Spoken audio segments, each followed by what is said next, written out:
Assalamu alaikum.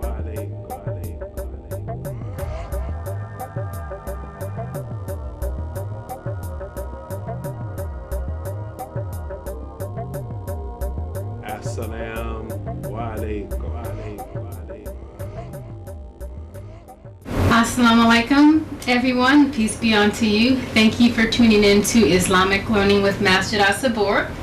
We are located at 4926 15th Avenue off of Stockton Boulevard. And you can also find us online, our website. Visit our website. It's www.masjidassabur.org. And I am co-hosting today, filling in for our regular host, Imam Hassan Rashid. He's on hiatus. He's been hosting our show for a while, and we have to give people a break, and not get people burnt out, so they can be excited about they can maintain their freshness and excitement, and also have some life balance. So I just want to personally thank Imam Hazem for consistently hosting this show and keeping fresh topics and being the good spokesman that he is, when he does these shows, representing our community and also sharing Islam with our viewers in a clear, concise, practical fashion. So thank you, Imam Hazem. Enjoy your hiatus. And so today we are continuing part 2 of our discussion. We are featuring the artwork of a brother named Hassan Alawasi.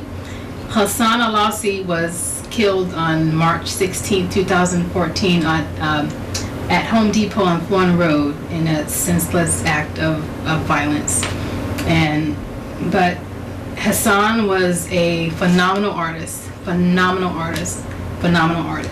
Can't stress that enough, how gifted he was as an artist. So we are here today to continue our discussion and to continue sharing his artwork that is part of a personal collection of my friend Fidette Concepcion, who is also a friend of Hassan, and met him at Consumnes River College in an art class. And so Fidette, welcome back to the show, and let's continue our discussion. Thank you so much, about Adrian. Hassan and his artwork.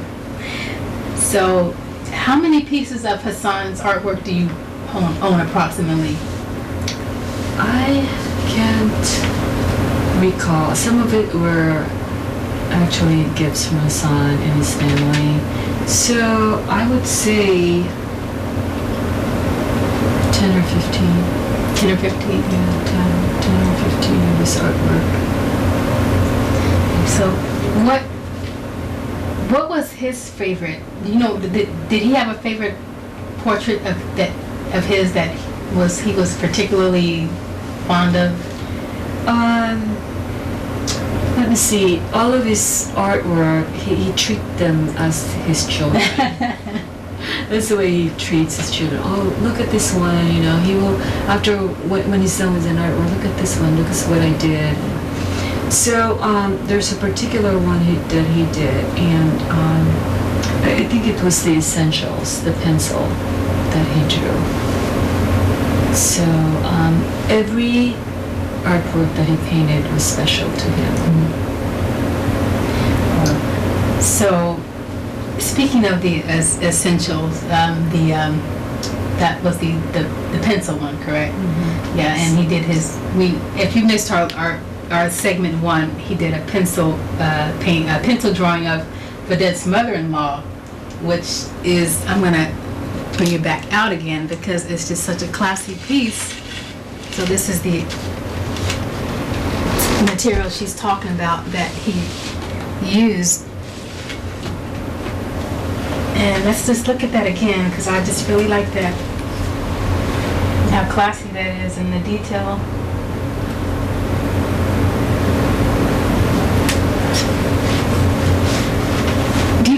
Beautiful. So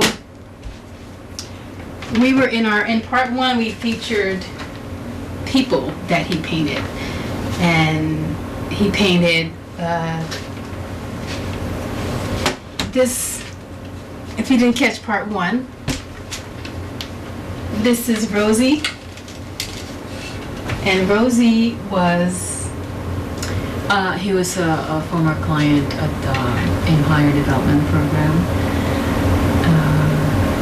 But she passed a few years ago. Oh. She passed. Yeah. So, she was very special to us. Like what I said, when during feeding time or during lunchtime, he, aside from feeding him, from assisting her with lunch, he would sing to Rosie during that time. So he taught art to who did he teach art to? In Iraq he taught art in high school. In Amman, Jordan, he taught the refugee children art. And when he came here, he taught art to people with developmental disabilities. That's beautiful. That's beautiful. I love this. So these are some of the people that he painted. And let's look at some of the places that he painted. So Fidette, can you bring?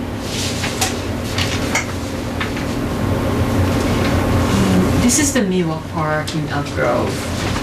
There was a festival last year in May, and before that festival, a few weeks before the festival, he took pictures of the Miwok Park, and he drew it, and he used watercolor. So he painted the Miwok Park in watercolor, and as you can see, there's a lot of details that he used. There's a lot of colors in this painting. Now, did he live in Elk Grove? He lived like a few miles away. Okay. He lived on Power Inn in Alberry, and it's very close to Calvine Road. So he captured some of Sacramento's local scenery. I see a couple of kids playing. I see several kids playing now that I'm looking at it closer. He likes putting people in most of his paintings, because he likes that interaction among people. So when he interacted with his students at AIM High and different places, particularly the children, how did they respond to his teaching in art? I think what was one of the comments was there was a lot of attention by all the students. When Hassan started to teach, all of the clients or all of the students were very much attentive. They were all quiet, and they would listen to Hassan's instructions during the painting. So that's what the comment was from one of the workers, or one of the staff at Empire. Everybody was quiet, and they were focused on the painting. And what's good about this is, even though they have developmental disabilities, the clients were, they have the potential, their potential were awakened through art. Wow. And one time Hassan mentioned that, I'm so happy today. I said, why? Well, because these two students were talking about color. Because I was teaching the different hues or the different colors or shades of green. And one of the students was talking to the other student about, this is the green, or this is the other shade of green that you put on trees. And so he felt really good about himself because he knows that he was getting through the students' mind and their artwork and their skills in painting. Wow, that's what art is. That's what art is about. It's about connecting and sharing and awakening, something in people to help them, So, did he have students when he taught them to paint? Did he have particular students that kind of evolved from his teaching that grew and who had talents that he saw that he wanted to bring out, and any special talents? Yeah, there were a few of them who were into art, and there was a few students, and there were students who were already gifted with art, also that learned from his techniques, and I think what he mentioned was, the parents were very happy because there were clients that their children or their adult children or their sons and daughters are learning art, and their abilities are being improved through art, or being used through art. Fantastic. Okay, and let's look at the next one of Mr. Hassan Alawasi's paintings. Okay. This is the Marshes of Iraq, and I saw a smaller version of this painting where he used watercolor, and it was a smaller version, and then he painted it again, and he used acrylic.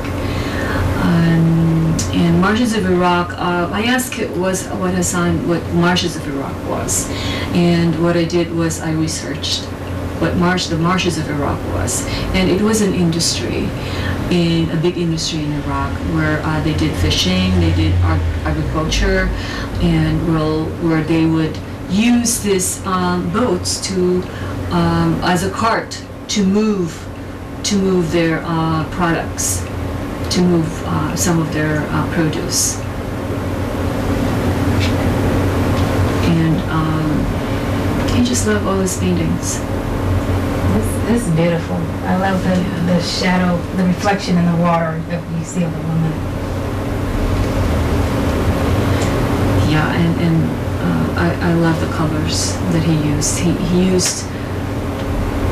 You can tell that these are the colors in the color spectrum, but he used it in a way where there's a lot of balance and there's harmony in the colors. Yeah, when we think of Iraq, we think of war, but looking at this painting, it's like, that's Iraq. That's one part. Yeah. And that's how he interprets the marshes.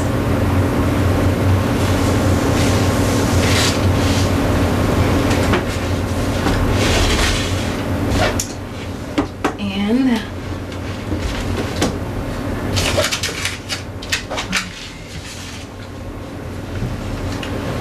there were two versions of this, and these are called houseboats. So this particular one, he used a lot of blues because of the sky and the water. The water reflects the blue sky. When he was doing his job as security, he would be in a place where there's a marina and there's a lot of boats. Mm-hmm. And so I think that's what inspired him to paint his houseboats. So what his security job, I know he was a security guard at Salam Islamic Center, but his passion was art. He was art. Yes. He told me I really need to put more time in my art profession, but I have to live. Mm-hmm. And so he did that because he needs to pay his rent, he needs to pay his bills, and he was just a budding artist. He was starting his art here. So who were his favorite artists? He mentioned about all these classic artists. There were Durer. I have all of his books, and I can't think of their names right now. And he mentioned about Michelangelo. There were famous artists that he admired. And I can't think of their names, but Did he replicate try to replicate any of their work? Yes. He did. Yes. And one time there was a field trip in Crocker Art Museum. Mm-hmm. It's too bad I didn't bring the artwork, but it was in the PowerPoint. It was included in the PowerPoint, where there was this particular artist who drew a boat, and he replicated that artwork. It's just too bad I didn't bring it today, but and I forgot the name of the famous artist. It was in the Crocker Art Museum. So he would see great work and he would try to emulate it or make it or do something better. Yeah. So it was like sparring, He wanted to study how to mix those colors. Okay. And that's what his goal was to improve his way of mixing the colors, so he will get the color right. Looks right to me. I can't do that. I can do poetry, but I can't do that. Yeah, I have a potential to be an artist, and I thought that I am an artist because I used to draw when I was a kid. And I went to this class thinking that I would like to draw and I would like to paint, but I don't think so, because it takes a lot of patience and perseverance to produce an artwork like this. And Hassan would spend endless of hours just producing one piece of art. Wow. And you can tell by all the details that he put in it, the colors to make it alive. Yeah, he mastered his work. He mastered his craft. That's what I, looking at all of his paintings, it's like he was searching he was a master. He was searching for mastery.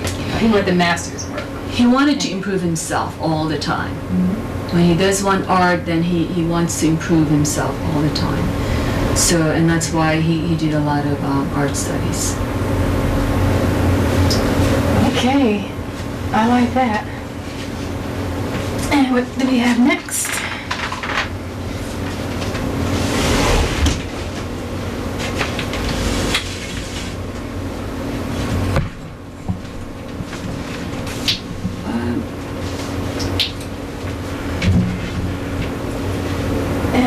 And this is called Essentials, and the media he used is stencil.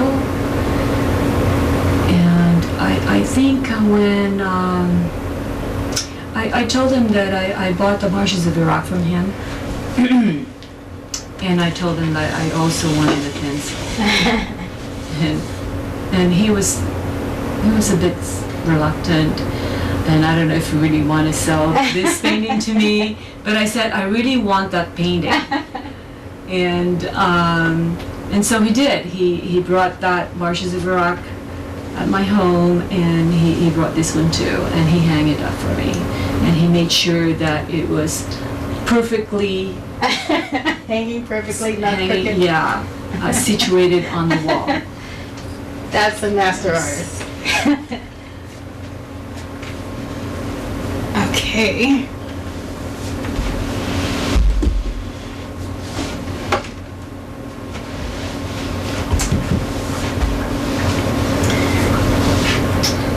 It looks like the state capitol, is that? That is the state capitol, yeah.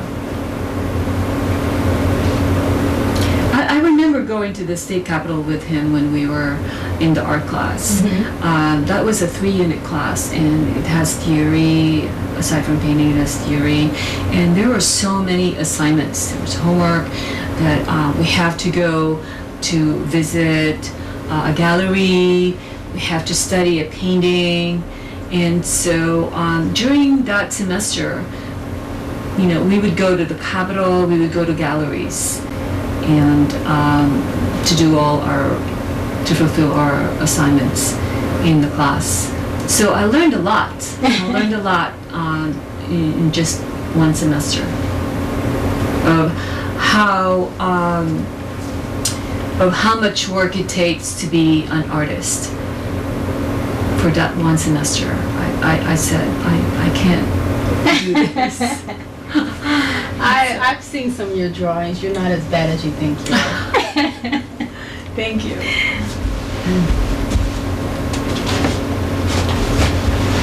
I love this. This is called The Harvest, and this was done in pastel.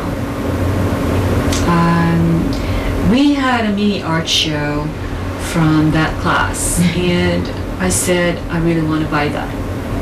I want to purchase that from him, and Hassan didn't know that I bought it, and so when he found out that I bought the painting, he returned the money to me. He gave the money back to me. So wow. And it's been in my mantle in my fireplace when I got it from him. Yeah, this is a good dining room piece, a classic dining room piece that anybody would love to have in their dining room. Yeah, you can. Did you notice all the colors? Yes, it looks like my outfit. Oh yeah, it looks like my outfit. That's why I'm particularly drawn to this photo.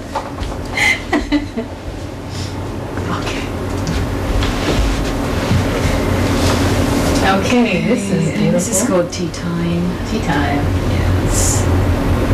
He likes still life. He loves drawing still life.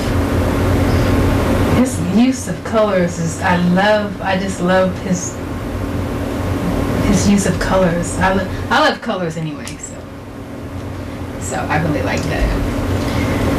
Yeah, there was one. I don't know. Do we have time to show another picture? Oh, yes, we have time. Yes, we do. Because there was I found out that there was a pastel that he drew that was in my sketchbook. Let's look at this. And okay, let's look at this big one here. Did you want to set it up here? Let's just turn it around. Okay.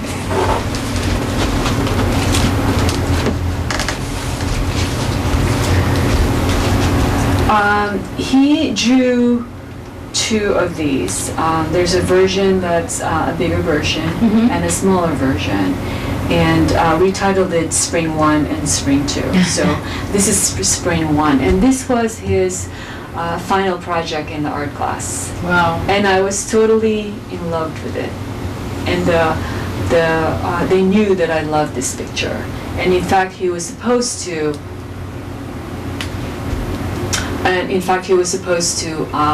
draw a bigger picture so that I can, for me. But so it's beautiful. I just love it. Thank you. Okay, and we have one more photo. We'll put that back over there.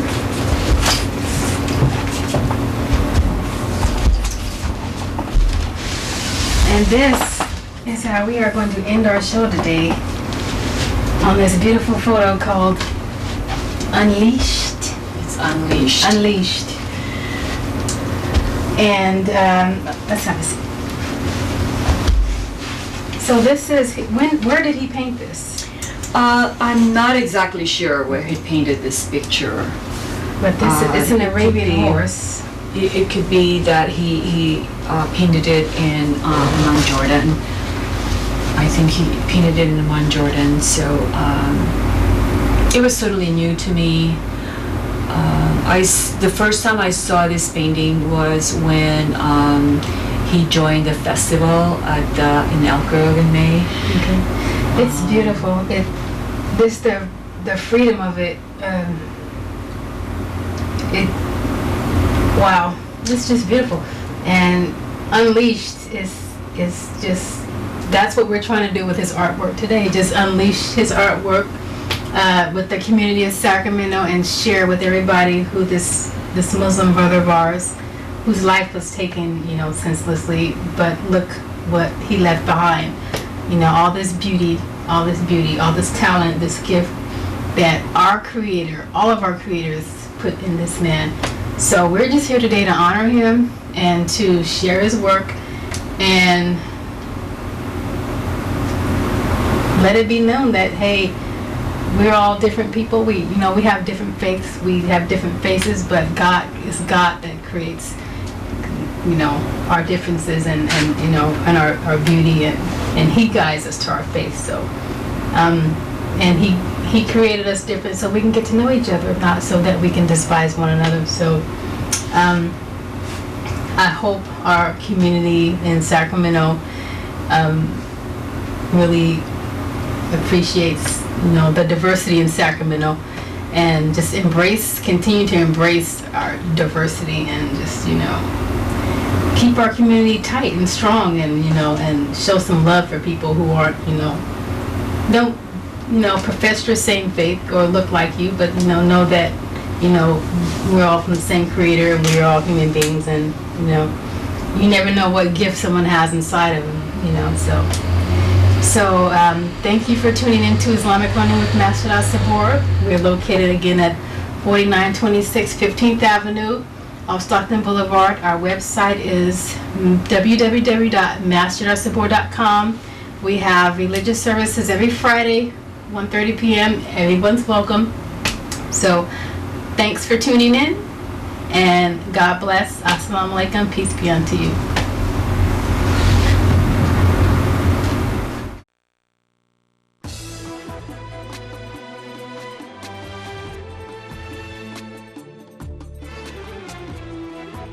Assalamu alaikum. I want to remind everyone, Masjid As-Sabur, 4926 15th Avenue. Our new masjid is gorgeous. We just finished planting over 100 plants in front of the masjid. We just got through cleaning up the kitchen and getting ready to clean up all of the wudu stations, and we want you to come and join us. Every Friday, 1:30 p.m., Masjid As-Sabur, Sacramento. We are also on the web, www.masjidassabur.org. And we're on Facebook, so please like us. Again, we thank you for your patience and your time. We want to remind you that God truly has a message for you. And we want to remind you that we are here to give you any help that you may need. As God has taught us, He is a merciful God. As long as you come to Him and ask forgiveness, He will forgive you. So no matter where you are in life, there is a hope for change.